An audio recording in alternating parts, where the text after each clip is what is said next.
and then put 11:28 in on my computer.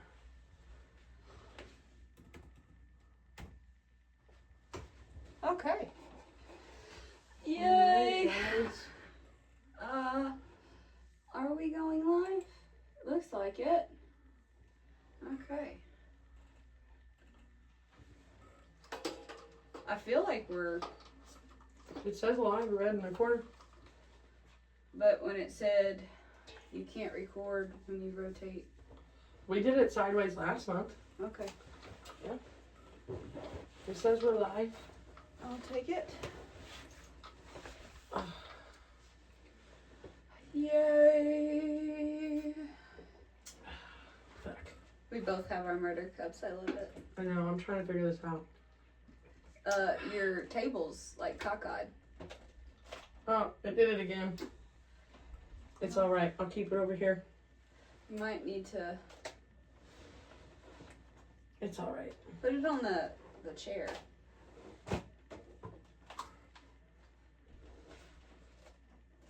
It's okay. Let's just roll with it. Okay. Oh, you're gonna need that. This is your episode. I can't reach it. You have little arms. Like a Tyrannosaurus Rex. Okay. And of course, Mom is the first one to comment. Hi, Mom. After she FaceTimes us and was like, are you guys starting yet? It's been 20 minutes. No, but for real. I'm gonna buy them tickets to the Caesars Dome. And I'm gonna just have to steal Mama Christie. She don't even like football, bro. She don't have to like it. She just gotta make sure I don't die. And then Samantha gotta be ready with bail money, because if we go to New Orleans, me or your mama, we're both just going to jail. You're not allowed. Y'all are both grounded. Okay, so Yes, Mom. we are going to just kind of jump into this because this is a sneak peek, further and foremost. Before she gets started, if y'all thought we talked too much, Abby just had to take her second dose of medicine for the day. So, hello, motherfuckers. Hello. Okay, I'm really excited about this case because I am a morbid fanatic. Oh, I'm here for it. Right? So, mind you, I typed this thing up probably over a month and a half ago. Oh, yeah. We are ahead, guys. We trying to stay ahead for all of y'all. And in that instance, I heard this title pop up On Morbid? on that's Morbid awesome. podcast, and I was like, oh my god, I'm covering that case. I have it ready. You just got to it before me, damn it. I was so excited. And the girls, now, we have different political views as far as that goes, but the girls themselves are wonderful. What are you talking about, political views? So the way that they see things is in more of an open light than Gotcha. Okay. we do. Nope, that's fine. And like we're a little bit more on the reserve side, but they are very, very, very, very open-heartedly empathetic. Yes. Which I love. I do love that about them with these cases. So I want to, I know we are not associated with them in any way, shape, or form, but when I tell you How excited you were to see it. how excited I was to see it, it made my day. So I'm glad to see like same mindset, same. So this is the murder of Martha Moxley. This is episode 18. We're almost to 20, guys. So excited. We're your hosts, Abby. and Sammy. You're supposed to have some oomph into that heifer. Look, I just Abby. Sammy! That's better. Okay, Abby. So, now that I've kind of, did that, because there wasn't many podcasts out there. Like, they've mentioned her name, but I've they never... been looking for ones that aren't out there a lot, too, because I feel like the first couple we did, there was a lot. So I've been trying to find some where there's not much, so that way, you know, it's a new take. Yeah. Yeah. So I was excited to hear the way they Have you listened to it? Oh yeah, Okay. And they did when we're this done, one I'm in gonna have to go listen to it too. They did then. theirs in a 2-parter. Ooh, okay. So it was pretty cool to hear how they broke it down. Yeah. Which, honestly, ours coincided Quite a Similar? bit. Okay. Quite a bit. A little different in some ways, I'm sure. Yeah. Because like you said, you like the way they did, but a little different in the way we view things. Okay. Yes. So, in today's episode, we're going to be talking about the infamous, brutal, controversial case of Martha Moxley.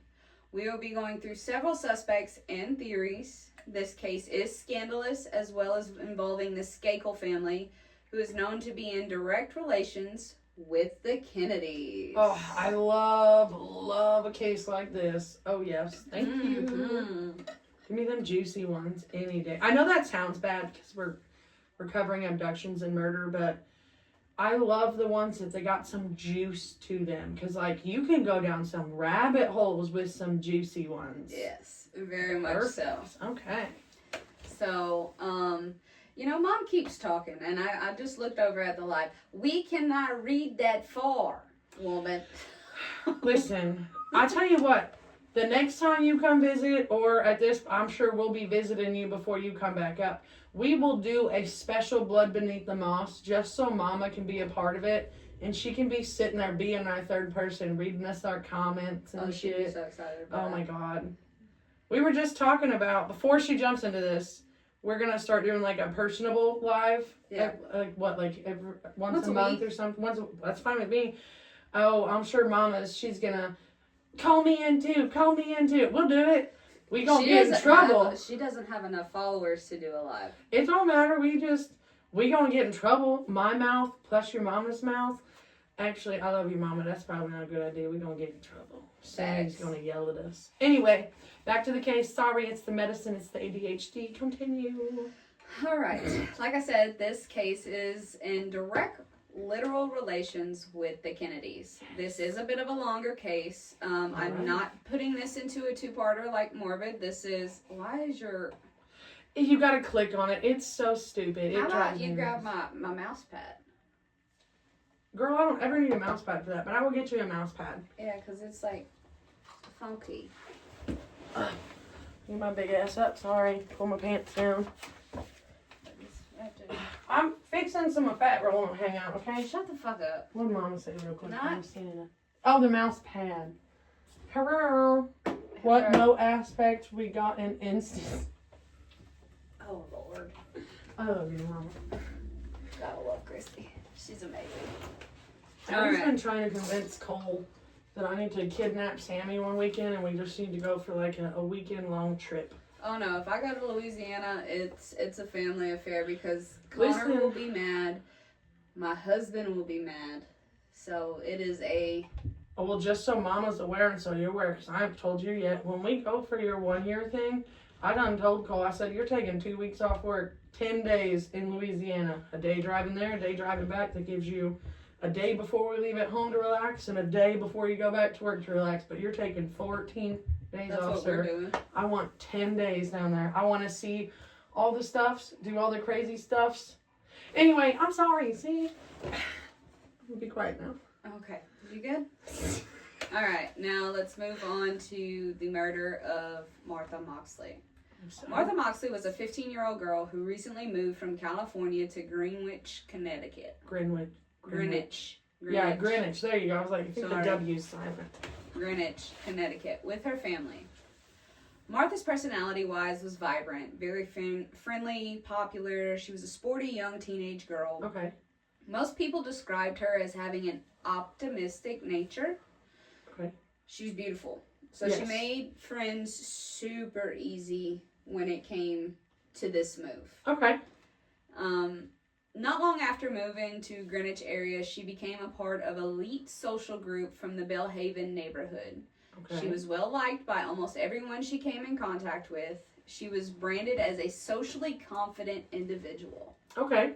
So, like, they didn't call her cocky, but she moved with ease and grace. Yeah, okay. Miss United States. Sorry. I'm done. You said it and I had to finish it. I'm sorry. She moved comfortably through different social groups. She was your typical teenage girl. She enjoyed music, sports, hanging with her friends. Martha stood out in Bellhaven because not only was she pretty and charismatic, but she was very independent. Okay. Like, she didn't have to rely on anybody. She didn't have to be the center of attention. She was okay with being by herself and being true to herself. There's nothing wrong with that. We need more people like that. I agree. But, again, she was independent in a way most kids in the area were not. They were very sheltered because they come from the privileged elite area. This place had its own security detail. Okay. It had its own police. It was a gated community. So before you go, okay, so gated community.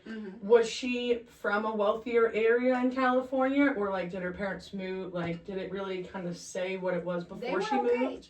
They were okay. Okay. They weren't the richest, but they weren't the poorest. Okay, so I would assume for a job. Okay, I'm just trying to make sense of like the move and what, why everything changed. It was a family ordeal. Okay. When they moved into this house, from what I understand, it wasn't the nicest house in the area. Yeah. But it was still a mansion in comparison to our simple lives. Okay. They needed to upgrade it. I got you. For them, but to see pictures of the actual home and everything, it was probably very, very nice. It was gorgeous. Okay.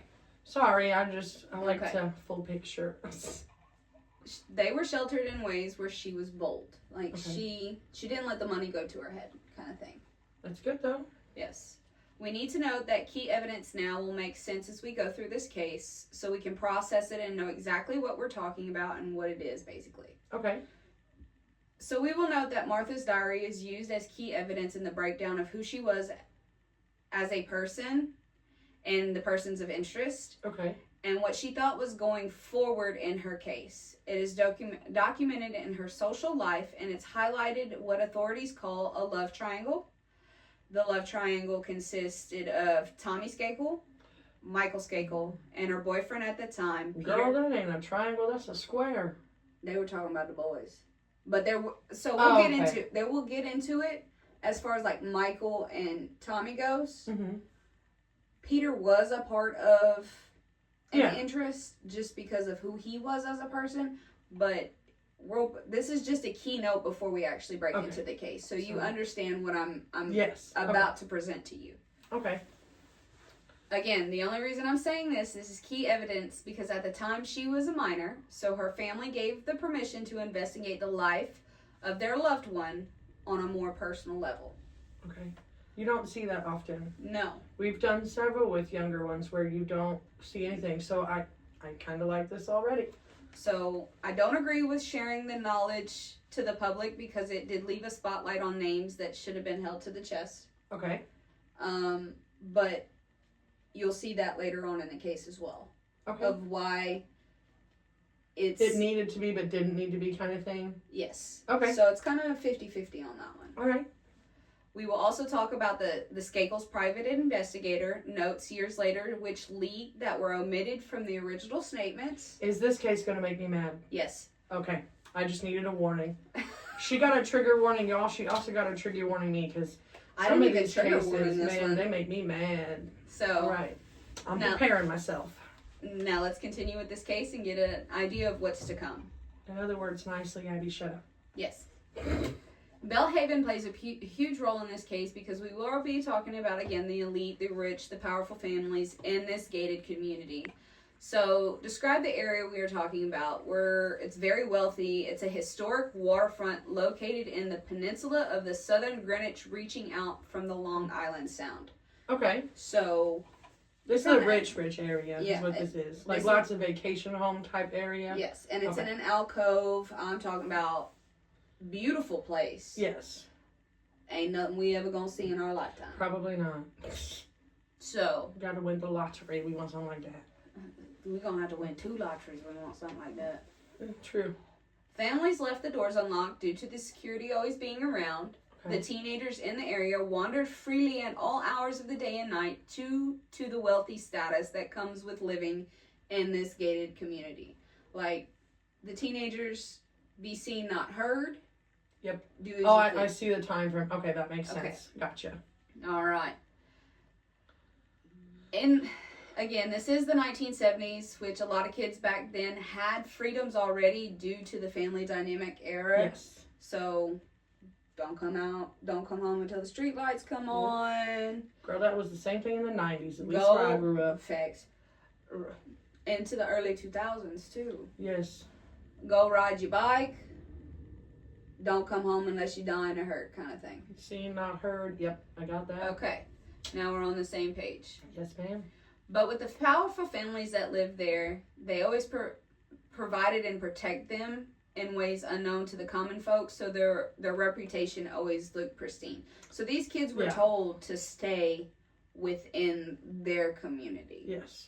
And the way that makes it sound too is if you get caught doing something, they don't want enough a scandal. money, we can fix it. They don't want a scandal. Yes. Yep. One of the elite families living in the Belhaven was the Skakel family, which is kinfolk to the Kennedys. The influence of these names is absolutely insane. I love a case like this. It makes you, really wonder? Oh, yeah. Okay. All right, so let's talk about the Skakel family. The Skakel family lived across the street from the Moxleys. Okay. You had Rushton Skakel Sr., who was recently a widowed father of 7 children. They was Catholic. I can say it. My husband's from a Catholic family. They was Catholic. Yeah. His wife, Anne, passed away in 1973 due to her lengthy battle with cancer. Oh. So, with 7 children in one house, dealing with grief and teenage angst, you can just about imagine how fucking chaotic this was. Girl. Yes. I would not want to be in that position. Please, Lord, don't ever let nothing happen to my husband. There was only one girl. See, and I got most of the girls. Don't ever let nothing happen to me or my husband. All right, you ready? Yes. Okay. Martha, being neighbors with the Skakel family, she made friends with a few of the children. Thomas, Tommy, Michael, and Julie were the 3 that she was in contact with most. All around the same age kind of thing? Close. Okay. Julie was the oldest one, and we'll get into that. So, sorry. You're good. You're jumping ahead. It's fine. It kind of leads into I see it now. I'm sorry. You're good. She always yells at me when I read ahead because I get mad ahead of her, so I'm trying not to read ahead of her this time. I was mad when I was writing it, so Okay. You good? Yes, ma'am. I'm going to give a brief overview of these 3, plus the live-in tutor, due to later theories that come into play in this case with the Skakel household. That's how you know they rich. Yep. Damn. All right. Tommy was a 17-year-old athletic, popular kid. He was actively trying to be involved with Martha. Okay. Martha has turned him down on several occasions. Just keep that in mind. So throughout all this, they had flirty angst between them. Yeah, they're teens. That's normal, yeah.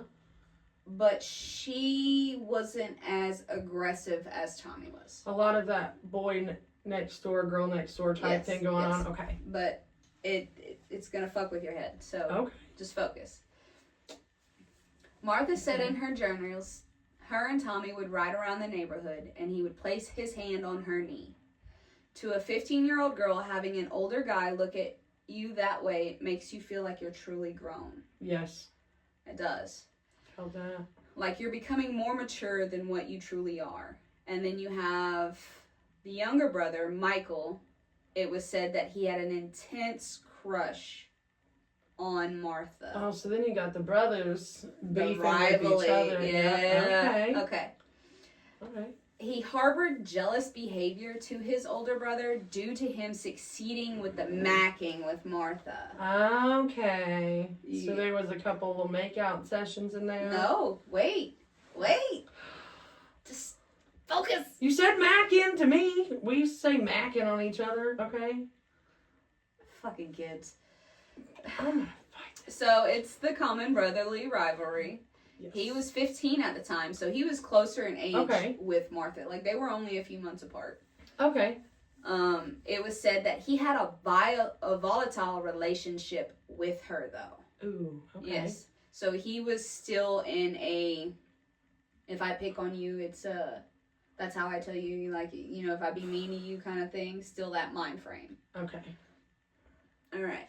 Don't teach your boys to be like that, man. No, not at all. In her journal entries, it says that Michael made her uncomfortable around him due to him acting crazy and always seeming to be out of it. Okay.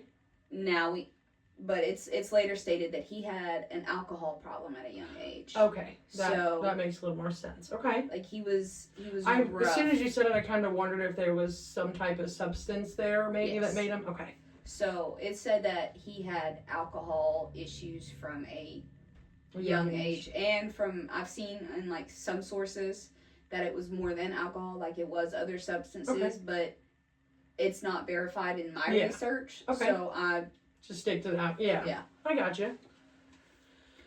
All right. Now we have Julie, who is the oldest daughter in the Skakel house. She was 18. She was known to occasionally interact with the neighborhood teens. Okay. But had the too cool for school attitude when it came to the kids because she was already like older. Yeah. She had already gone through all of everything that now all their angst. Yes. I've been there, done that. Now it's y'all's turn. Stay away. Pretty much. Don't drag me into it. Yep. Okay. Okay. The night of Martha's murder, Julie provided a critical timeline when the kids in the group all went their separate destinations. Okay. Then we have the boyfriend at the time, which is Peter Zilka.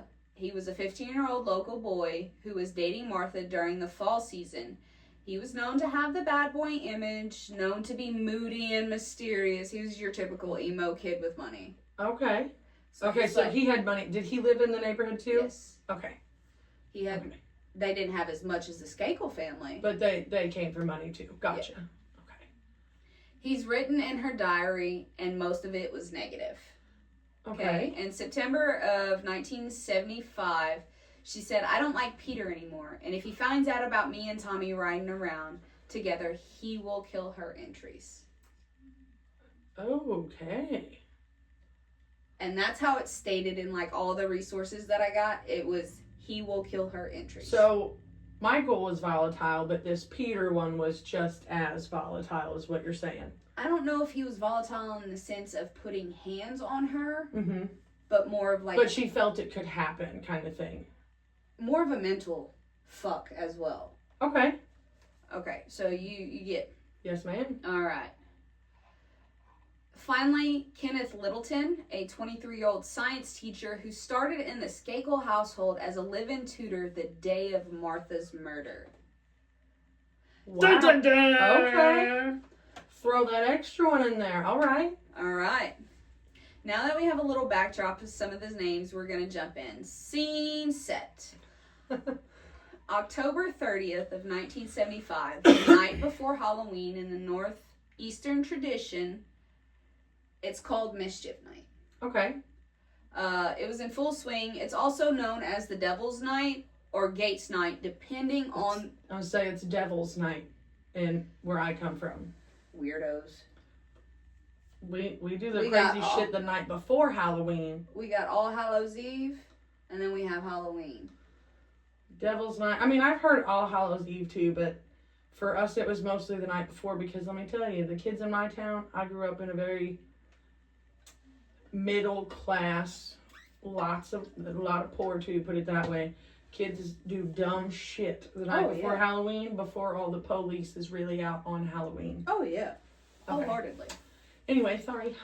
This is a night where teenagers get a free-for-all for causing mischief. This is where they're TPing, spreading shaving cream everywhere, playing ding-dong-ditch, drinking, flirting, staying out too late, and creating harmless chaos. Apparently not. Ding, ding, ding. This night was a major social event for the teenagers in Bellhead. Mm-hmm. So we're going to go through the timeline now. Martha left her house around 6:30 p.m. with her few girlfriends with the game plan of meeting up with Tommy and Michael along with their friends. So her boyfriend wasn't part of this meetup? No. Okay. Not from anything I could see. Okay. Well, I mean, it makes sense with her diary entry, but I was just curious. I think the way that... No, you're okay. I'm sorry. We'll get into that after a while. Now, these group of kids went around wreaking havoc in the neighborhood. They had shaving cream fights in people's yards. They were TPing the property to the max. They were playing ding dong ditch and running around screaming and hollering. So the witnesses from that night called it good, clean fun. Okay. And it was a normal yearly ordeal.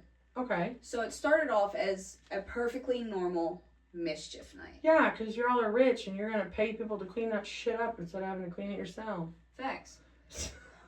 So once all their fun was had, everyone from the group headed back to the Skakel home, ending up in the family's backyard around the parked motorhome around 8:30ish. So these guys weren't even out but just for a few hours. That's not a long period at all. Okay. No. Everyone who went on mischief night hung around the home for another 45 minutes roughly. Okay. Now we're approaching the critical timeline zone, so to speak. At 9:15ish, Michael, his brother John, Rushton Jr., and their cousin Jimmy all leave the Skakel home to head over to Jimmy's to watch Monty Python. Classic. That's how you know this is an old case. Love the Monty Python. Alright. While Martha, Helen, and Tommy remain behind at the Skakel home, getting ready to call it a night. Helen leaves right around 9:30, leaving Martha alone with Tommy for 30 minutes or so. For 30 minutes, Tommy claims him and Martha sat around flirting, talking, until she left around 10ish to go home and finish a report for school. Okay. Decades later, Tommy will admit that Martha and himself had a sexual encounter during these 30 minutes before leaving. Okay. 10:15 to 10:30, Dorothy, Martha's mother, hears the neighborhood dogs going into a frenzy, but doesn't see anything out of the ordinary when she looks out the window. Okay. So it still looks like the kids are out having a good time, having fun. It's not anything of concern because of the night itself. So she just assumed like the dogs were... Yeah, I gotcha. Okay. Now, before I go into the alibis and stuff like that, from hearing all the research that I did not put in, because this is a really long case. And a lot of... It itches. Just keep going. Girl, I can't keep going when you pat your weave. It's not a weave. I got real hair. Holler at me like that again and hurt my ears, and I'm throwing my water bottle at you.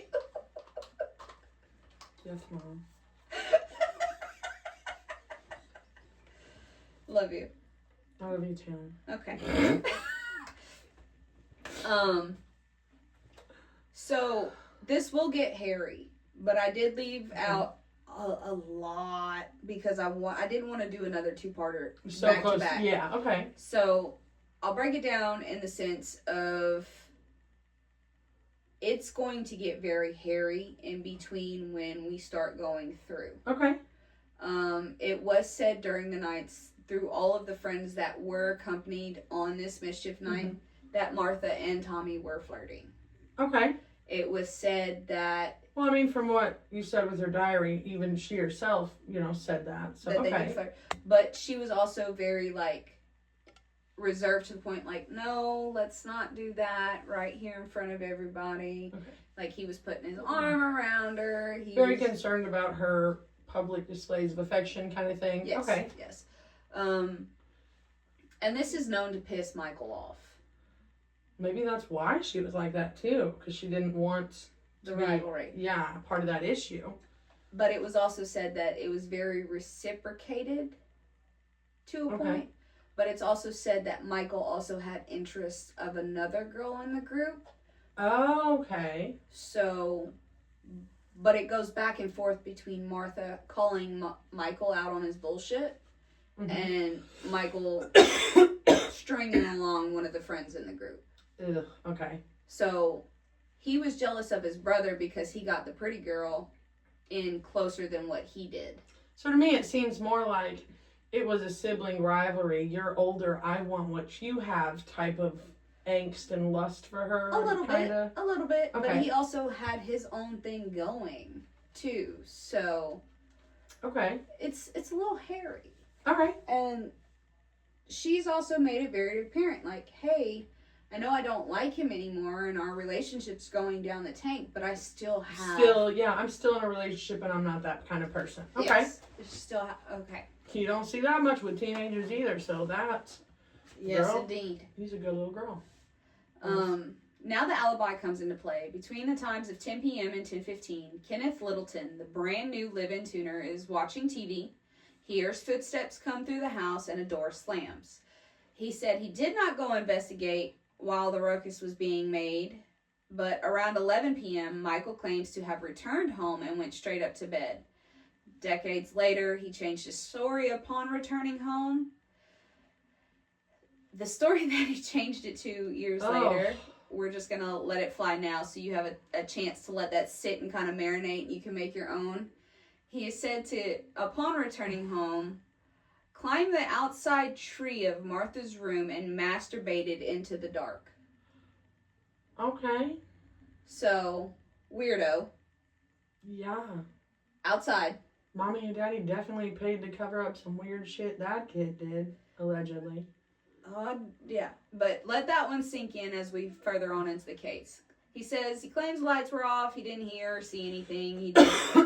He was picturing her and him in her room. Yeah, I got you. Later, years and years later. I don't need you to paint that picture. I think we all got that. Okay, well, by 11:30, Dorothy sees Martha's lights off in her room and the door closed, so she just assumed she was sleeping. But she never actually heard her come in? Uh-uh. Okay. Well, she might have went to bed too and then woke up and... Okay. Yeah. And that's what claims to have happened, because she wakes up several times during the night. That, and you also said in the beginning, she seemed to be a very good girl. So if I was her mom, I would have just assumed the same thing too. Around 1 a.m., Dorothy wakes up to go to the bathroom. Once done, she decides to go check on her sleeping daughter and realizes that she was not there. The rest of the following morning, she's in horrific panic, calling the neighbors and walking over to the Skakel home, banging on the door because that was the last group of friends. This is giving me Gina Dawn Brooks vibes as far as how the girl went missing in the night, hanging out with little friends. Wait. Oh no, you're good. A groggy Tommy answered the door and explained that he had not seen her since the night prior. By noon on Halloween Day, a neighborhood friend of Martha, Sheila Lynch, was taking a shortcut through the backyard and discovers Martha's body, golly, make all the noise, hidden under a low-hanging branch from a pine tree. Ooh. This is her mother's worst nightmare because they were all searching for her. Because her mom did call in, report the missing person, whole 9 yards. Shortcut through their own backyard. Oh, God. Yeah. So she was just yards away from her Well, yeah, home. because, I mean, I'm not going to lie. If I was her, too, if my daughter's missing, I'm not going to just... I mean, yeah, I'm going to look around the house, but I wouldn't think that she would be lying dead in my own yard somewhere. But what bothers me is that if you were searching, I would search. Like, at least walk around, hollering something, you know. But when you're in that process, when you hear how she dies, you would expect to see... Something? Lots of blood. Oh, so we thinking dump, not where the crime happened. No. Okay. She was murdered in her yard. In her own yard. Okay. Alright. I'm going to let you continue because now I need to know. Okay, so, again, her body was found in her own yard under a low-hanging pine tree. This was her mother's worst nightmare. She was in her own yard. This is not just a body dump.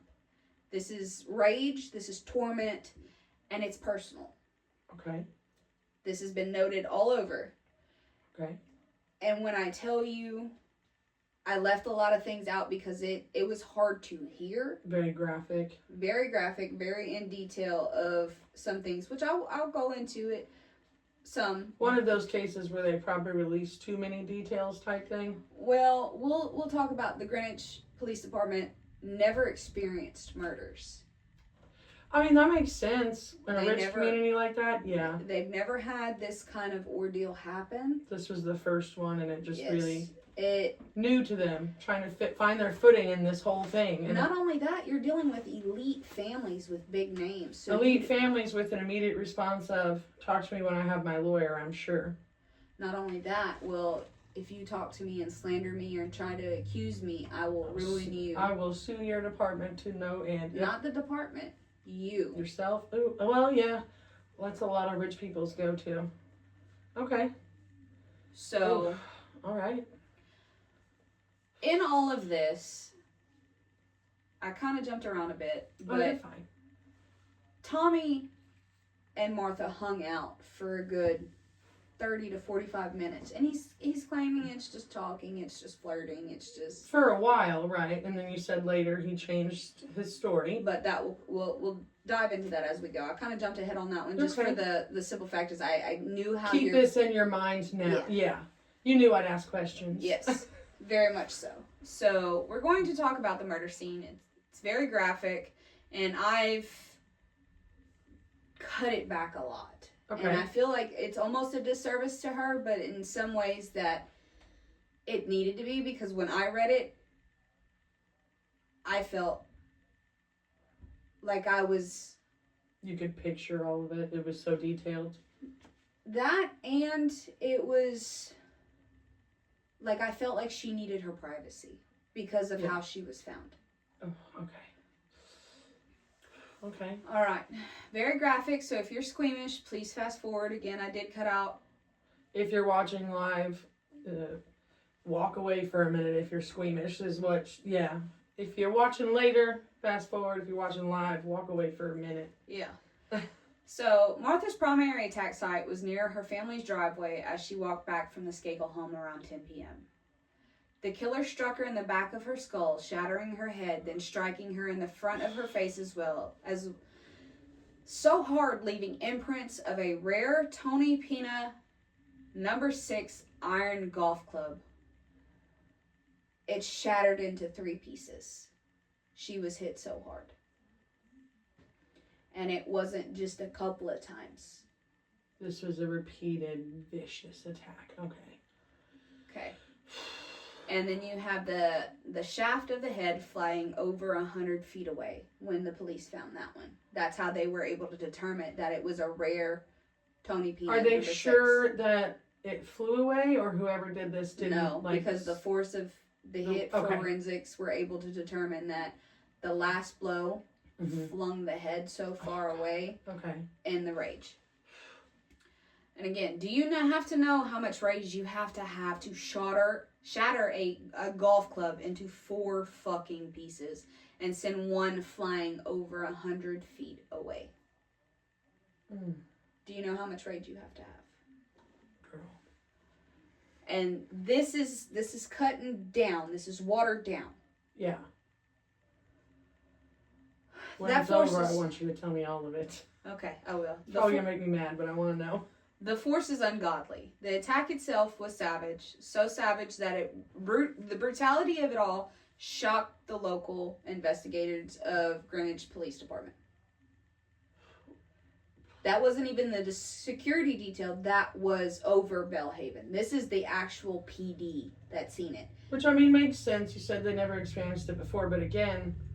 If I'm an law officer and this is a 15-year-old girl, I can't imagine the reaction that would be had. No, not at all. Did her mother see her? We'll get into that. Okay. Sorry. You're fine. The attack itself was savage. So savage, again, that it shocked the investigators. We know that she was found face down underneath the low-hanging limb of a pine tree in her backyard. So that means she was moved from the front of her driveway to the real side of her home. The drag trail was 70 to 80 feet long. Her hair was so saturated with blood that the investigators could not determine her natural hair color, which is blonde. Blonde. That's beautiful. A lot of blood. Yes. Beautiful, beautiful blonde hair. Color upon looking at her. Her clothes were not donned properly. Her jeans and her panties were pulled down just above her ankles and slightly below her knees. The forensics to this case were baffled from the amount of force it was used to hit to incapacitate her, to how a young girl was left out in the open so exposed, to the fatal stabbing of the sharp piece of the shattered golf club that was thrusted through her neck to kill her. Functionally, it So they not only beat her with this golf club, they then took a broken piece of it and shoved it through her neck and got her jugular, her carotid, whole nine. So you beat this woman, this girl, into pain, and then you tried to quickly end it afterwards? No. Wow. She had a lack of defensive wounds. She had no strains of her hair or fingernails. She had no fingernails or hair or DNA underneath hers, is what I meant to say on that. This tells us she either knew her attacker or it was caught off guard when it happened. I don't want to dive into that anymore because of the brutality of it all. I'm not a squeamish person, and this case actually bothered me with how much detail was open to the public just on regular like Google searches. So the only thing I'm going to say on that then is you said she was hit in the back of the head too. Mm-hmm. To me, I would feel like they would have had to have walked up behind her and that's how it started. I don't know. That's... We'll dive into that later. And if you listen to, like, again, the Girls Morbid, I'm going to listen to them on the drive home. It's a two-parter.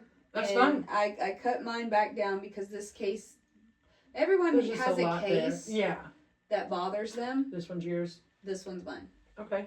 And I think it's got more to do with it being a power-hungry thing and her just being left. Yeah. So, moving on to the contradictions in the finding and the confession of what we'll be talking about now. We know that Martha was found naked from her bottoms down, for the most part. So my brain went to, oh shit, she was sexually assaulted on top of being brutally murdered. Yet, her initial autopsy showed that there was no chemical, physical, or biological evidence of a sexual encounter or assault. But we know from earlier that the little information leak from the Sutton Associates group was privately hired by Mr. Rushton Sr. himself said otherwise. So, during all of this, when the investigators were coming in and wanting to do the search and going through with her, they automatically assume sexual assault because of the way that she was found. Absolutely. But they're saying that they show no signs of sexual activity? Yep. But, okay. I'm going to just let you go with it before I ask you more questions.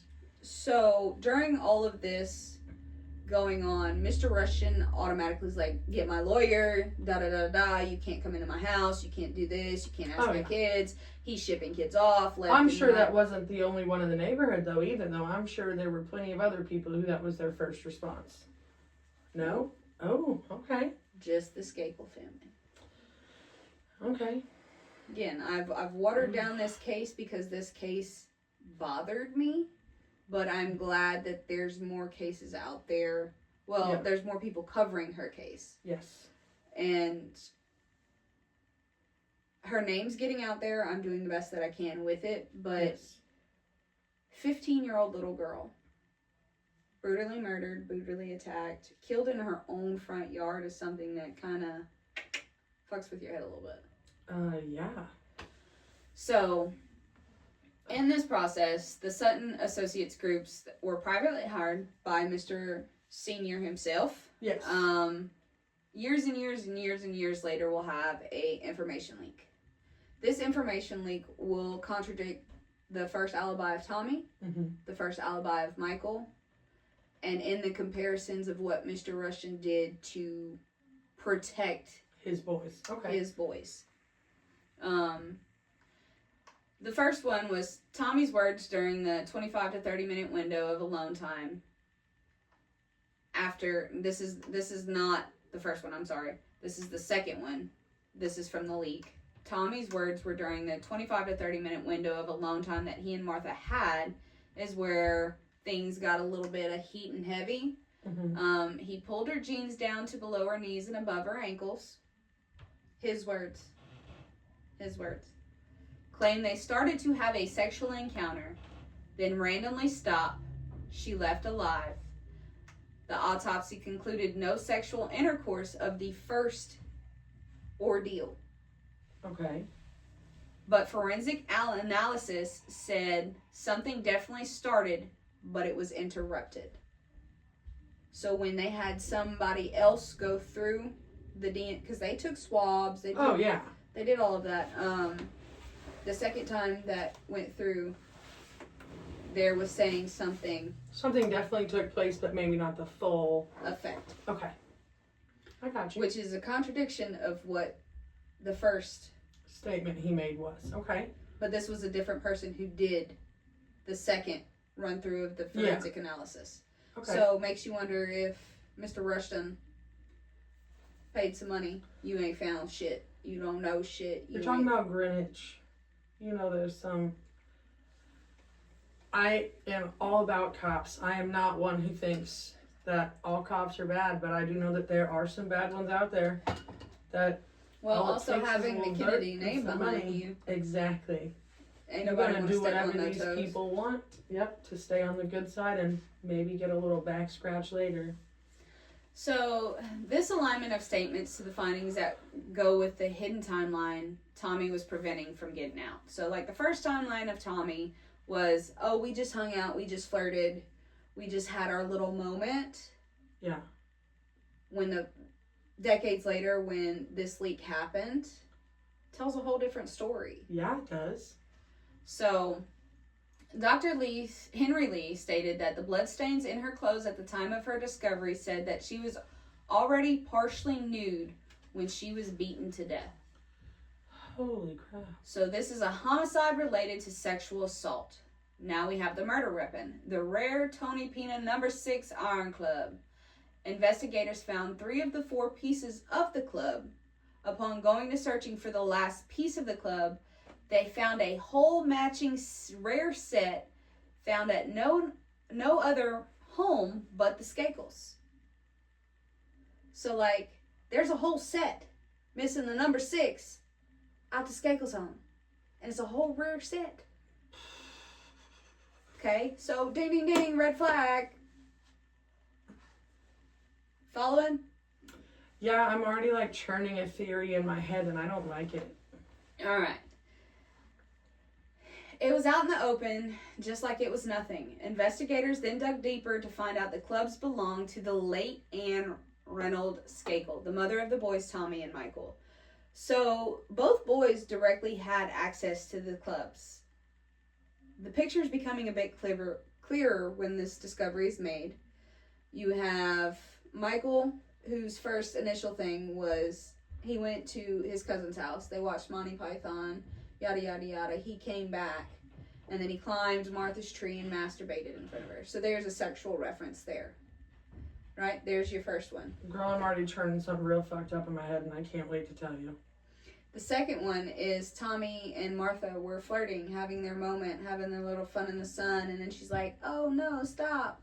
And then the second one comes out saying that it did start, but it was interrupted, but she was found He gave descriptions of how her clothes were. That the police hadn't. That hadn't been released at that time. Stating that, but I mean, the crime scene was kind of like jumbled because everybody was like speculating, looking, and seeing her out in the open like this with her panties and her pants down, laying in her yard. Girl, I'm going to just tell you my theory before you go any further. And if I'm wrong, you correct me as you go. All right.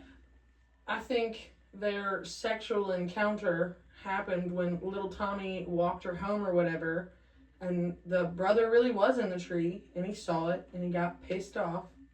He got down, went and grabbed that club, and came up behind her and started beating her with the club while her pants were around her motherfucking ankles, and that's what interrupted it. You know what? That's not a bad idea. That's not a bad theory, because that's what I thought happened. That's okay. Man, this is fucked up. Yeah. Okay. So, again, it's becoming a little bit more clearer when this discovery is made that the police and investigators are looking at the Skakels. Not only was it an easy, clear case, Mr. Rushton Sr. found out his boys being persons of interest within days of the murder of Martha. Oh, yeah. He hired a high-power attorney to lock down the boys and make the Greenwich police department access them to questioning almost impossible. Which, again, we said that earlier, because this case is and they're both under 18, so they can't be questioned without a parent, an attorney. And actually, even with an attorney, you have to have a child advocate present with that attorney, too, to be like, you stop telling them that. They're going to listen to me. Yes. Okay. Whew. All right. Okay. So I know I'm kind of jumping all over the place, but this is what happens when you take out the gory details of it all. That's all right. And here's where the water gets murky. The Greenwich Police Department was so plagued with errors and systemic biases and ignorance of all when it came to this case, so I'll break it down into simple understandings of it all. The Skakel family was blessed to have a direct bloodline to the Kennedy family, which we discussed earlier. So this gave them a larger-than-life ability to evade laws in many ways that us common folk can't. Right? So since the Greenwich Police Department was so small within the gated area with hardly any crime rate, they were not in any way accustomed to dealing with a murder. So they had to bring in outside sources to kind of help with this. Yeah. But by that time, the Skakel family was already in full defense mode. And steps ahead. Okay. This played into the Skakel family's favor. Let me move up. With not even putting a complete dent in his pocketbook, because he was able to come up with the lawyer for the boys. Instead of coming at the family with brass tacks, the police department opted for softer approaches, such as polite cooperation because of the Kennedy name. They never secured any search warrants. Let me repeat. They never secured any search warrants. This is why middle-class people and poor people don't like the rich. I'm sorry. They are too afraid of this family, their money, and their connections to do their goddamn jobs. Okay, now that has been said, every bit of funding that they had on these, with the clubs and everything, was on good faith findings. So it was a happenstance, circumstantial, puzzle pieces put together in a relaxed setting. I repeat, it is a relaxed setting. How can he? You mentioned he sends them off. Okay. If they're persons of interest, in what fucking world does a police department allow your persons of interest to be sent the fuck out? Ready? We'll follow through with that here in just a second. Told you it was gonna make you mad. So again, no fucking search warrants for the Skakel family or their property. They relied completely on consent for their evidence findings, while tiptoeing around the nice factor. Mr. Rushton Sr. sent Tommy and Michael out of state to boarding schools, which completely stopped that angle of investigation. Remember when I stated that the GPD was not accustomed to the murder angle of the crime world? Now I get to piss you off even more. They never secured her crime scene when she was discovered. Dozens of neighborhood teenager journalists and community onlookers trampled into the Moxley's property, looking out at Martha open like a spectacle. So this whole community and police destroyed footprints, trace evidence, and just by being nosy and careless. Plus, the prime forensic laws showed that they never properly preserved her clothing, trace samples, and evidence of it all. It was put in a cardboard box, unsealed for the elements to get in after it. Mind you, 70s. And on you top, already had poor, forensic abilities at this point, and at that point in time. So to allow it to just sit, you have. So when all this was going on, and Mr. Rushton sent the kids out to boarding schools, the state PD and the FBI hadn't come in at that point. So it halted the investigation fully because they were out of their jurisdiction. That should have been an immediate request for the state police or the FBI at that point. Immediate fucking request for that. He sent them out of here. We told them not to go nowhere, and they fucking disappeared. Oh my god. I'm good. You sure? Yep. Okay. So, to me, that's a giant red flag. You've said the same thing. But when it comes to that, it's going to piss you off even more when you hear what the boys are saying while they're out at boarding school. Oh, no? Okay. I'm preparing myself. Seems cutthroat when it comes to think who killed Martha, but this case is anything but that. So we're going to dive into the lack of police skills that came through in this case. So with the high-powered family name driving this sinking ship, we notice that the influence they start to use to sway their name from being in the spotlight. Like the Littleton diversion, who was the brand new live-in tutor, for instance, or the Peter Zillica, the angry boyfriend oversight, or even years later when the public learns about the Giano Bryant leads that go ignore from early tips in the investigation and the suppression of the Sutton reports that held new statements from Tommy and Michael, and that correlations to the investigation's findings. In my opinion, the reason this case has survived so long as a cold case is because it was never just one suspect. I can see that. But also because someone fears of pissing off the wrong person. The deeper I dive into this case, the muddier the water gets. You have the privilege,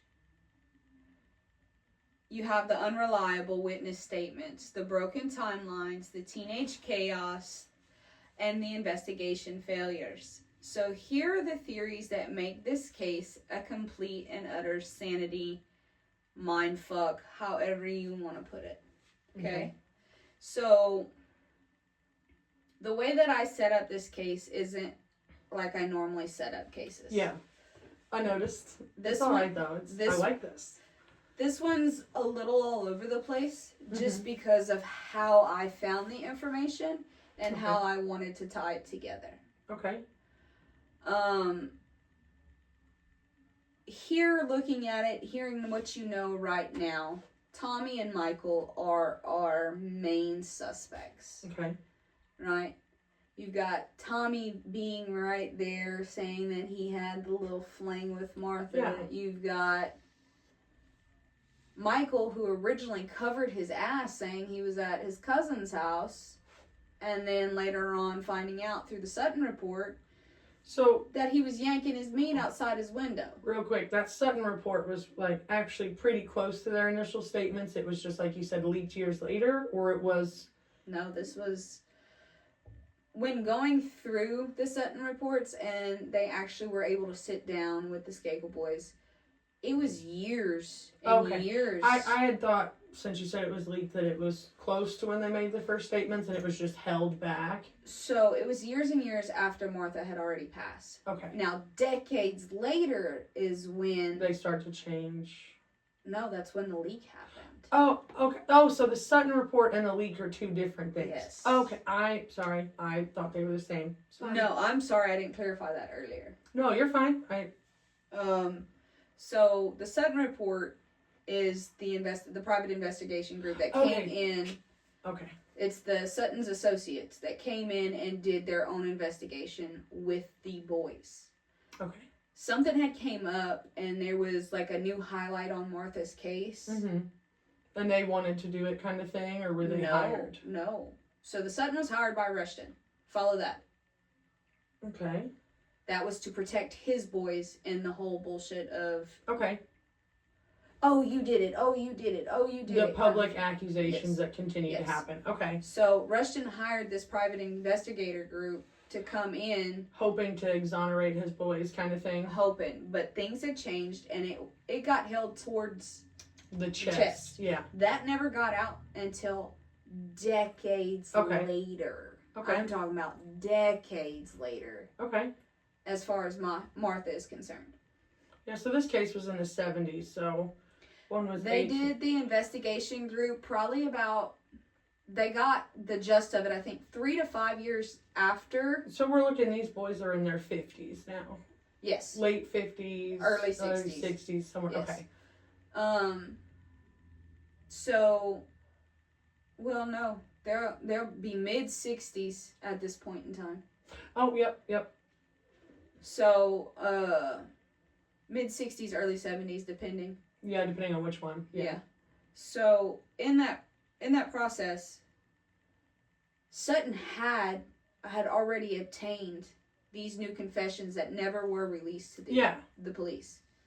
Decades later, when something had popped up in her case and came forward, someone went through her files. And leaked it? Okay, gotcha. All right. Now we're going to go into how I named each hiccup, as we're going to put it, in the case. So we have the live-in tutor, which is Kenneth Littleton. He was a 23-year-old science teacher, again, was hired by a Russian senior.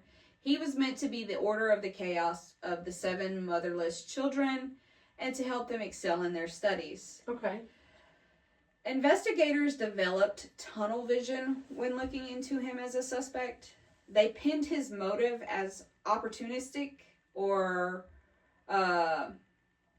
purgatory violence is what it's called, I think it is. Okay.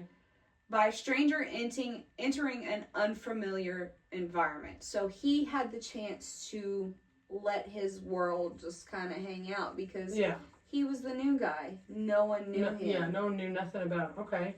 So the narrative that they were using was the first day on his job was the day that Martha was killed.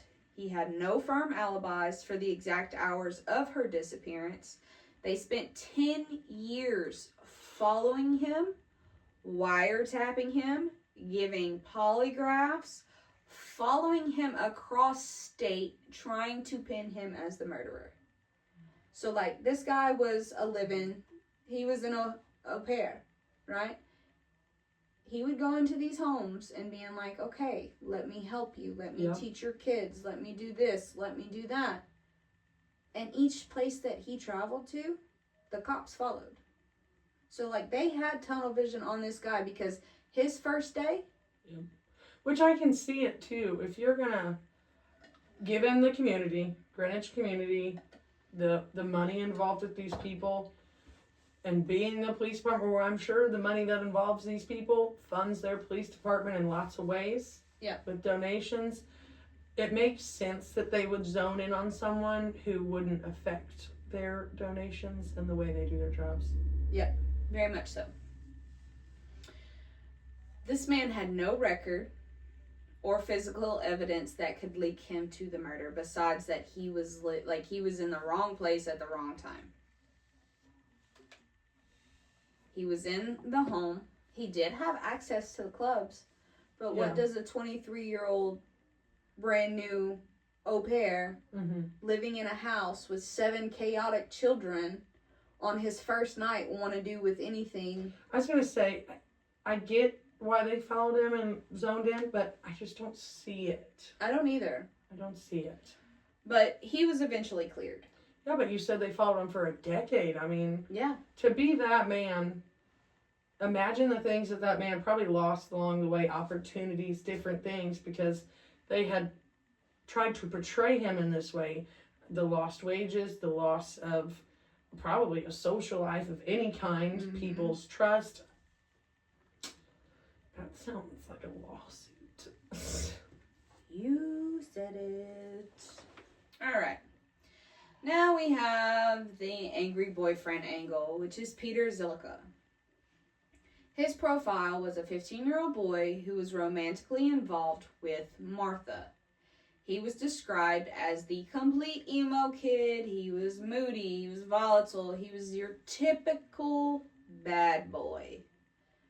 Like, oh, poor woe me. Yes. Okay. In my opinion, the authorities should have looked more into him as a suspect to at least explore the motive of obsessed, lethal, and jealous type. Because in Martha's own diary, she stated in their short romance was at the beginning, it was souring. A couple So they didn't really look into him either? No. Okay. You'll hear it. A couple of direct passages that Peter had grown dark. Peter is quoted as saying he hated her. One of the last entries was Peter found out that she was riding around with Tommy with his hand on her lap. he'd kill her. Authorities bypassed this whole theory based on his mother's word and the alibi of an 8-hour confession stating he was sleeping the whole night inside their home because he was punished.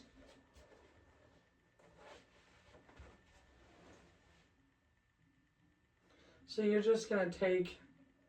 They never looked in the home, never went anywhere. And mind you, they are all in the same community.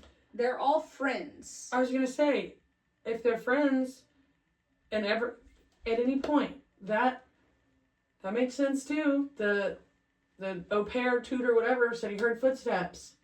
That boy could have walked in while them other kids were in the backyard and took in that golf club in. And I'm talking about he heard the door slam. So this kid had to be angry, whoever did it. So there's this, like, you took the words right out of my mouth. Okay. There is a whole side to this that should have been examined. Yes. That didn't, because you have the bad boy, you have the emo kid, you have the moody fucking mood swings, you know, the ups, downs, lefts, and rights. Her own fear of him, I mean. Saying he would literally kill her. Oh my God. All right? Okay. But took the word of his mother's statement on an 8-hour confession stating he was sleeping the entire night in their home. No mother can sit there. For 8 fucking hours. And let me tell you something. I get grounded when I was a kid. I promise you, I knew how to sneak out without my mama knowing. My brother fucking stole her goddamn car one night and she didn't even know it. I never did sneak out because Christy would have killed me. I did walk outside one time and I was smoking a cigarette. I ain't even gonna lie to you. I came through the back door. Mom heard me open up the door and she went to go beat my ass. I said, I was just fucking smoking. I didn't sneak out, bitch.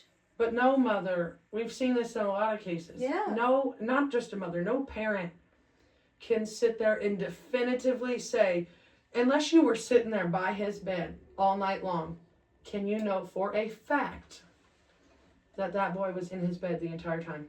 Well, what's funny to me is that you look at Martha's mother, Dorothy. She assumed her daughter was in her bedroom. That's why I said it. It made me think Gina Dawn Brooks as soon as you said that. Yeah. The same thing there. Same thing. Mom assumed and just went with it. Because you have good kids. These cases, I'm telling you, make me a helicopter mom like y'all have never seen before. You're not wrong, me either. Some theorists believe that Peter may have felt embarrassed, rejected, and replaced by Tommy, which all fits. It does. Because they were moving towards the more physical aspect with Tommy putting his hand on her lap, you know, getting a little touchy-feely. And here you have this emo kid who's probably just discovering his hormonal state and going through those changes already. Yep. Probably flipped script, and you never would have fucking realized it, but you took the word of his mama, who assumed her kid was in the bed. And like you said, I assumed my theory that I said a little bit ago. You said you did it first too. Now I'm hearing this, and the comment from the tutor. It just there's a lot here. Hang on. True crime analyst has repeatedly pointed out that the absence from the neighborhood parties is a gigantic red flag. The common theme of true crime is that the significant other is always a main suspect. And to me, we literally just did one, the 17 before this. Almost always do they either try to rule in or rule out the significant other first. Mm-hmm. So to me, you may be new to murder investigations, but you gonna tell me your first instinct wasn't to look at him? I mean, you do have a lot of evidence that is pointing towards the Skakel family. No, and I see that too, but it's just... But you also have a whole lot of evidence sitting on this side that you never looked into. Exactly. You took the word of a woman that, just because they have money, let's not step on any toes. Like, you took the nicety instead of actually doing your job. I'm willing to bet that boy was an only kid too, and a mama's boy at that. I didn't look that far into it. I know that Martha had a brother. He's not mentioned much in this case, that he was, like, devastated, losing his sister. But he was the one who stated that she was a good kid. Yeah, I'm willing to bet he was either an only child, or if he wasn't, he was definitely Mama's favorite child. That's above me and my pay grade. Now we move on to Gennaro Tony Bryant Lead, or better known as the caveman theory. Okay. This one's a little like, whoa, because this came out years after everything was going on, okay? Mm-hmm. All right. This is a less discussed and less mainstream than the rest, but it was a part of it, so we're going to cover it just the same. This theory is found years later when Tony Bryant, the kinfolk to Kobe Bryant, the basketball player, comes forward to tell his side of his two friends from the Bronx who came visiting, locking in on Martha, who was the unlucky random girl of the evening. Okay. Okay, so here we are, Tony Bryant. He's coming in. He's like, hey guys, I'm going down for mischief night. Why don't you guys come and meet me and we'll hang out at, my house. We'll do some cool hood rat shit. We'll go hang out, do whatever we want. Go cause wreaking havoc. Yeah. These guys come in, they lock in on a pretty girl and is like, that's the one I want. But not in a good way. Mm-hmm. Okay. The two out-of-towners were named Adolph Hasbrook and Burton, which they called him Bert Tinsley. The narrative in this theory is that in 2003, a videotape deposition of Tony Bryant claiming that he and the other boys were in Bellhaven for mischief night. He stated that Hasbrook became intoxicatingly obsessed with Martha. Hasbrook was passing the Schuylkill home, picked up the club from their yard, and explicitly stating he wanted to go full caveman on her. And at the time, the out-of-towner duo left him and his other friends and later returned inebriated. They were bragging, we did what we had to do. We got her caveman style.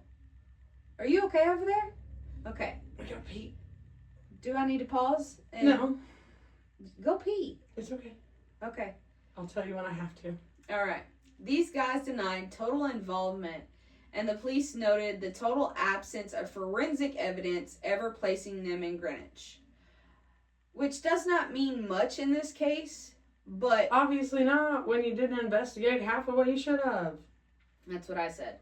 A lot of the people are drawn to this theory because of the Bellhaven having a certain type of community, and with it being gated. And these out-of-towners are from the Bronx. The Bronx is known to be a rougher, rowdier neighborhood. Mm-hmm. And you've got this quiet, gated community. Yeah. So I can see where the interest of this theory. And I mean, in 2003 is when he came forward and said this. Like, what would make this guy come out of the blue and just 28 say years after she was murdered, you're going to come forward and say this? That's what I'm confused. Okay. But everyone there is connected in some kind of way. So the brutality of the crime and decades of it being unsolved leads a lot of headway to think that it was a person or persons outside of Martha's world in this theory as it goes on. Yeah. Just this part of the theory, not in all actuality. Okay, I just did the 28 years.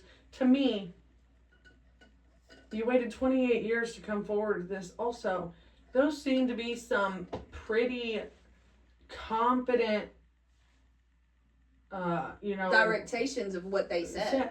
28 years later? You remember exactly what they said? Some things haunt people. I don't know if it's true and I don't know if it's not.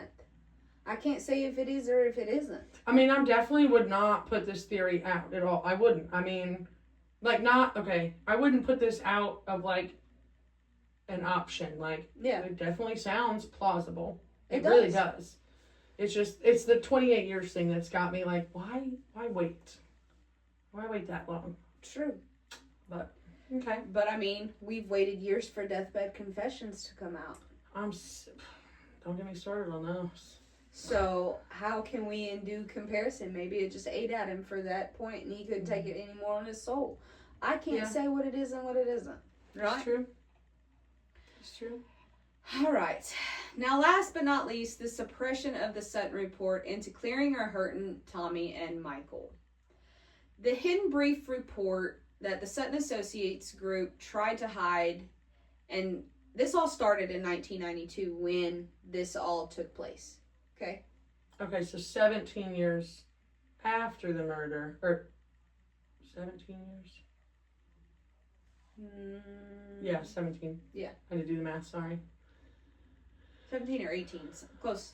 So in other words, the dad was tired of 17 years of public accusations and this following him and his boys around. Oh, god damn it. See, continue. It was almost 2 decades later after the leak, after the murder. Okay. Is when this took place, when the leak happened. Okay. Sorry. The Associates group was hired right after. Okay. The brief report that the Sutton Associates tried to hide started in 1992. That's when the leak took place. Yes. The Skakel family hired them to conduct an internal investigation to try and help and prove that the boys did not do it. All it did was hurt them. Yeah. When both Tommy and Michael both changed their original 1975 alibis. Mm-hmm.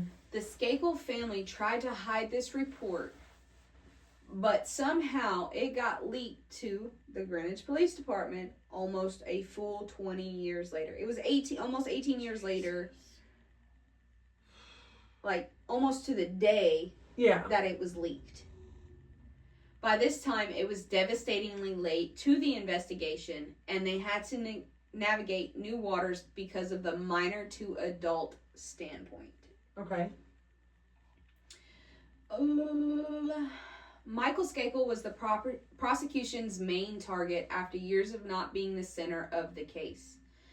He only truly got on the radar due to his new alibi. With this being the biggest issue, his timeline shifted. By this time, new witnesses started coming forward saying his behavior had become and was becoming more and more suspicious. Okay. All right. Michael was only 15 at the time of Martha's death, and is noted in her diary that they had a very volatile relationship. And most of the time, he made her feel uncomfortable. Very uncomfortable. Like, he would watch her. He would stare at her. He would be like the creepy motherfucker in the corner, like, you know, you get what I'm saying? That was super weird, but yes, ma'am, I do. I think everyone gets what you're saying. What the fuck? Christy, there's something wrong with your daughter. She knew what she raised. Anyway, the prosecution argued through speculation, saying that Michael had an extremely big crush on Martha, and he felt rejected because Tommy was winning her over instead of him. Mm-hmm. The narrative they leaned on with him in that alcohol-fueled jealous rage took over when he watched in the dark that Tommy and Martha were fooling around in the hay. This is where the masturbation most likely took place instead of in the tree by her window. You following? Yes. It looked like you were fixing to say something. I was letting you finish first because Once Tommy finally went inside, this is where the golf club got grabbed and he killed her. This is also supported by a fellow classmate from Ellen's school, which is a school for troubled youth, who testified against Michael, saying the classmate had stated that Michael said, "I'm going to get away with murder because I'm a Kennedy." Now, do you need to say what you're going to say before I start on the next paragraph? I'm still hooked on what Tommy says took place in her driveway. Because if it took place at home, and he said right off the bat, pants around the ankles, panties around the ankles, all that, they would have been pulled back up and all of that. It's just the coincidence of it being the same. I'm still stuck on the Michael did it, and Tommy was just so fucking scared of his brother.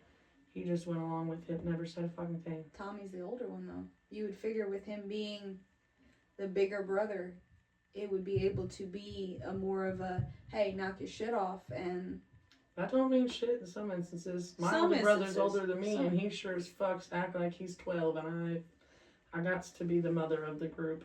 I get it.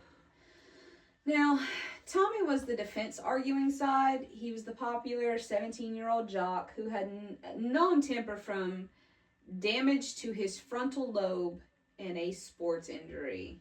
Okay. So he was a hothead. Oh, yeah. Right?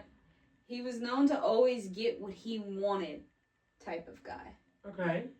Keep that in mind. Yep. They argued and said that he was frustrated due to Martha's sexual rejection to him, so he snapped. And when she would not give in to his demands, he was also... And when he snapped when she wouldn't give him into his demands. I read that wrong. He also was the last person to see Martha alive. Mm-hmm. Decades later, when the report leaked, he also admitted to lying the first time and did admit to having sex with Martha. His timeline now matched and had direct connection to the golf clubs. She was also found partially nude, matching the direct correlation to what Michael had said he did to her when they did have sex. You mean Tommy? I think you meant Tommy. Yeah, Tommy. I'm sorry. Tommy, when they did have sex.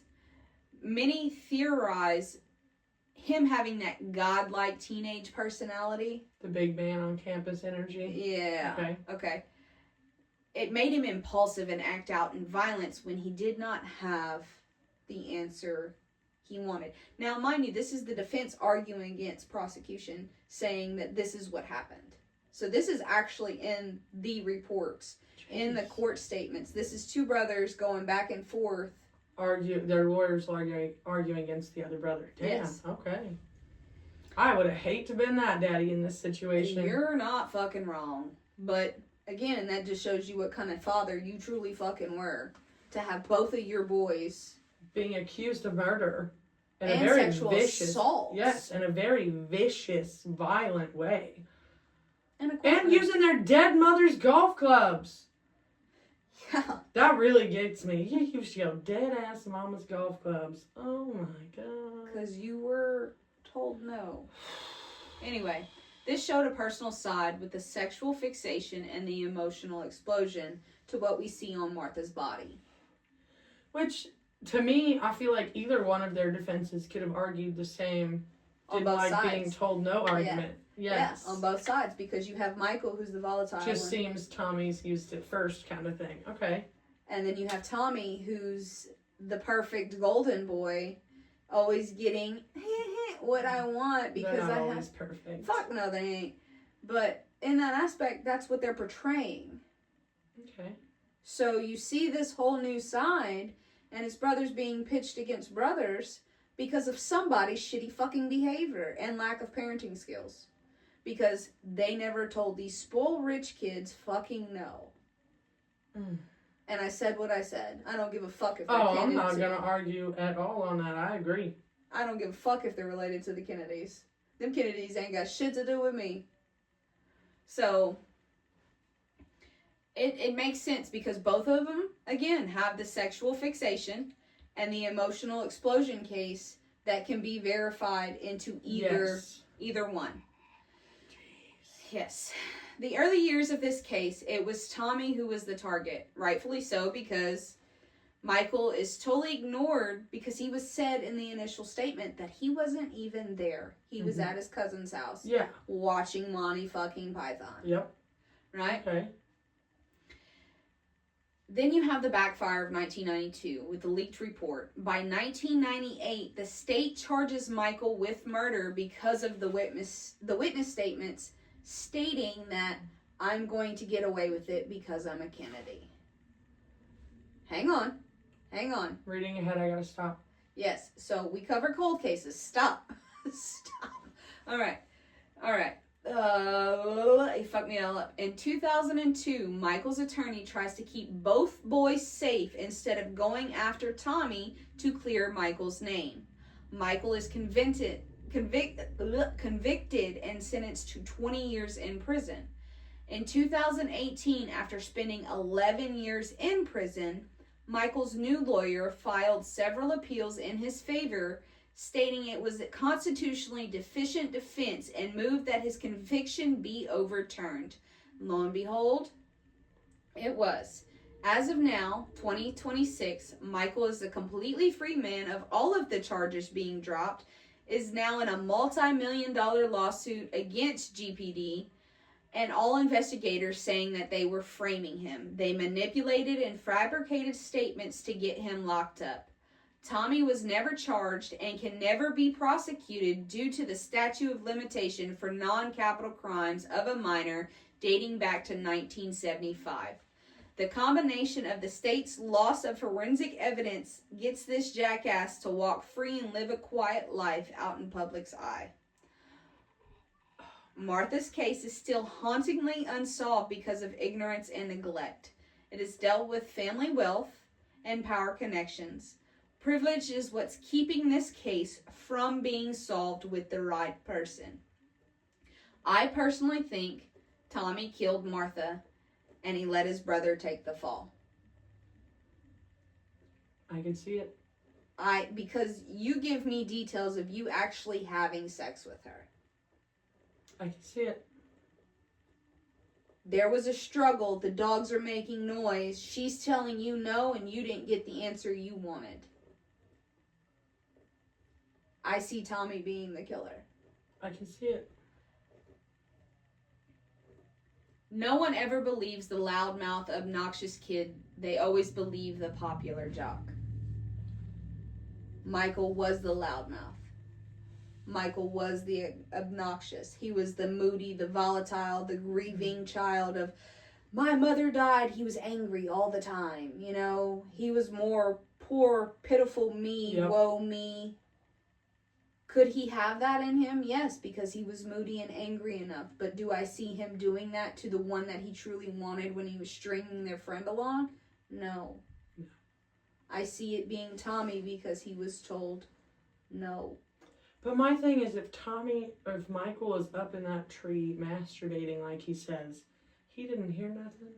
My thing is, I bet you Michael was just trying to save his big brother because he already lost one family member that was closest to him. Okay. Yeah. That's my opinion on it. That's not a bad theory at all. You have the good old American, the jock, the pretty boy, the one who gets all the girls, the one who everyone has their eyes on. Mm-hmm. Then you have the little brother hiding in his fucking shadow. Just wanting... I bet you Michael did see something that night. And in that forefront, he knows what kind of trouble would come with that. Mm-hmm. Not just protecting the brother at that point, then protecting the family name at the same time. Yes. They were already on this standpoint, and I can see Michael saying, I'm going to get away with murder because I'm a Kennedy. But that's a cocky 15-year-old boy, too. Rich kid. That's not what I'm getting at. What I'm getting at is that he's saying that to take heat for his brother. I can see that. Because it is stated, like you go through all of them, those boys were close. Okay. He might have been the moody, but he looked up to his older brother. Big brother. Michael is going after the city for being framed. And now you have Tommy sitting back, trying not to be noticed again, being the quiet fuck up. Mm-hmm. In the corner, trying to stay away. If you do not shine light on something for too long, it just goes away, right? This case pissed me all the way off until now. Like, now I'm just furious. Because in this aspect, sorry, I had just for you, Mitchell. Aspect. Ooh. What the fuck happened here? You're special. Probably. She got a frontal lobe injury, too. But I'm not mean. Anyway. Christy, she bold-faced motherfucking lying up in here. I'm not mean. I'm very kind. I'm kind.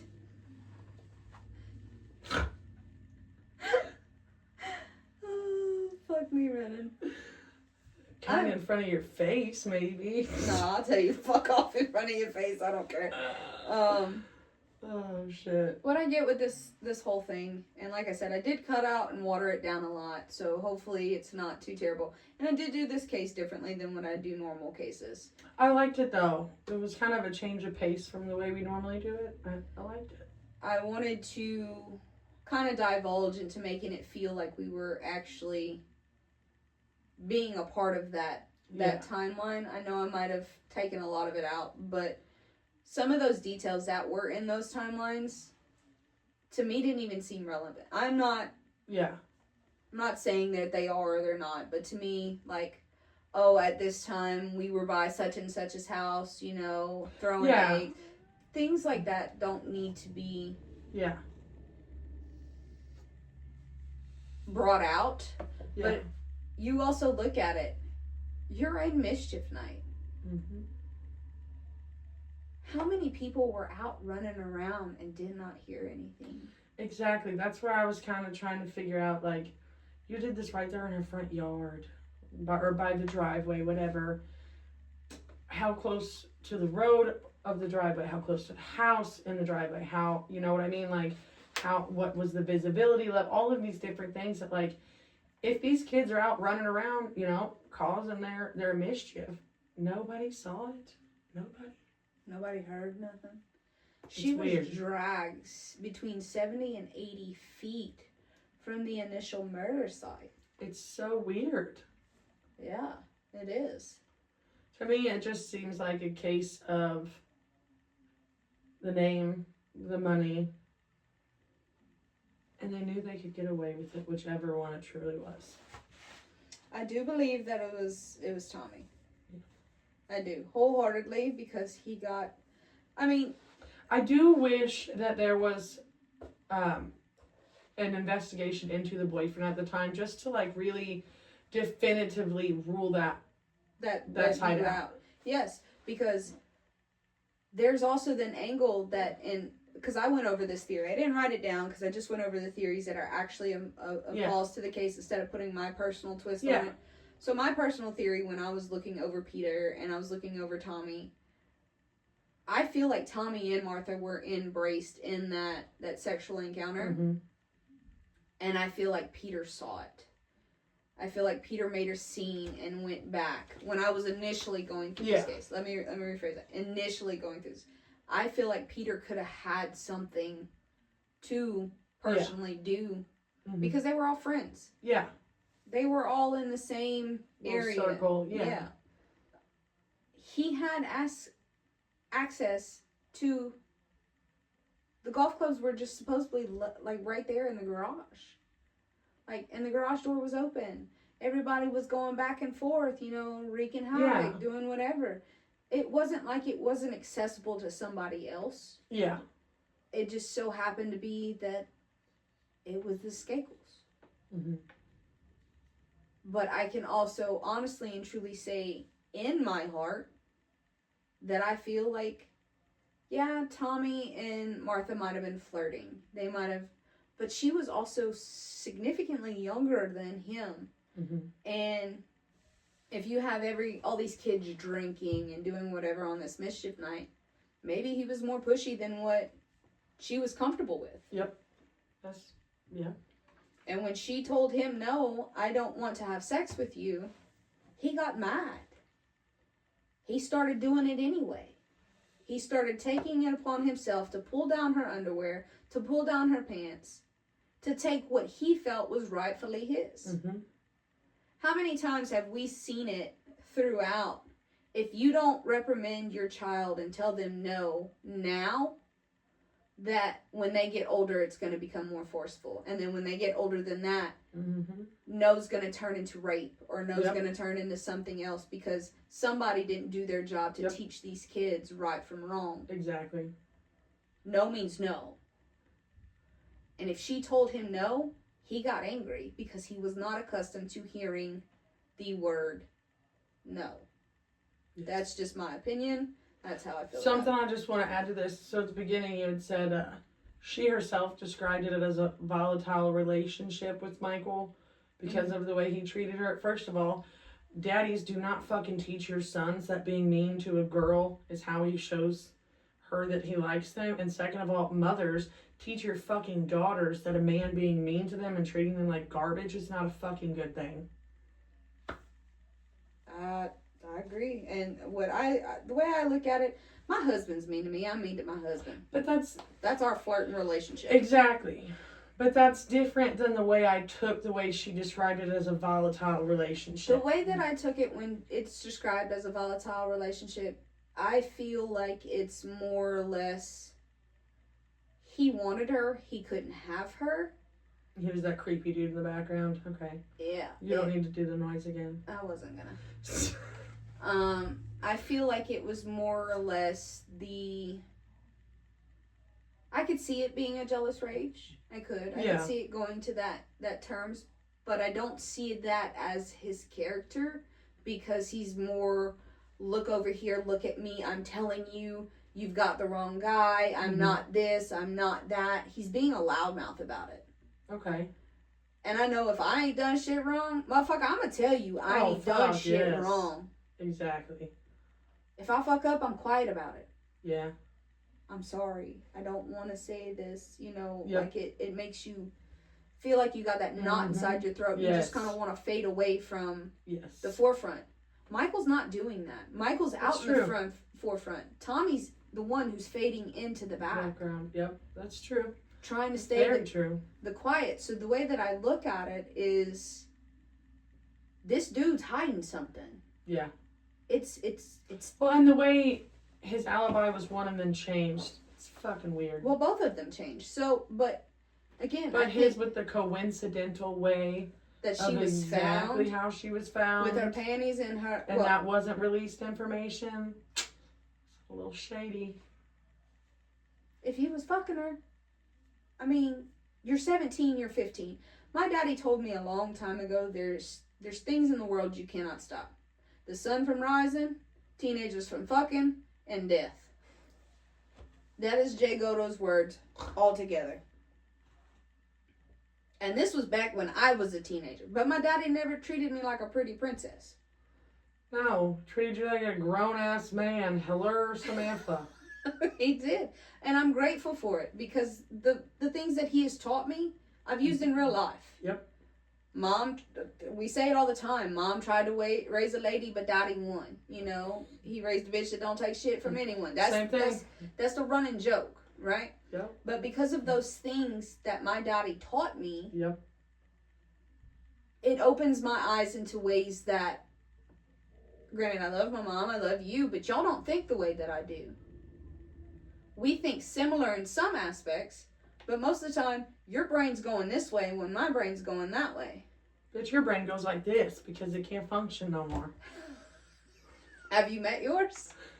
Yeah, I have severe ADHD and manic bipolar too. I'm fucking crazy. Yeah. The fact that I ain't one of these suspects on one of these podcasts. I'd rat you the fuck out. Rat you the fuck out. Be like, I didn't do it. It's this bitch. Come get her. I tell you for a fact, I know she did it, officers. She had a manic moment. Just put her in a grippy socks vacation and we'll be fine. Let me tell you about this one time and put it into perspective. Little perspective. Fuck. Bitch, you dumb. Shut up. At least I don't have white spots on my brain, bitch. They won't know until I'm dead, hooker.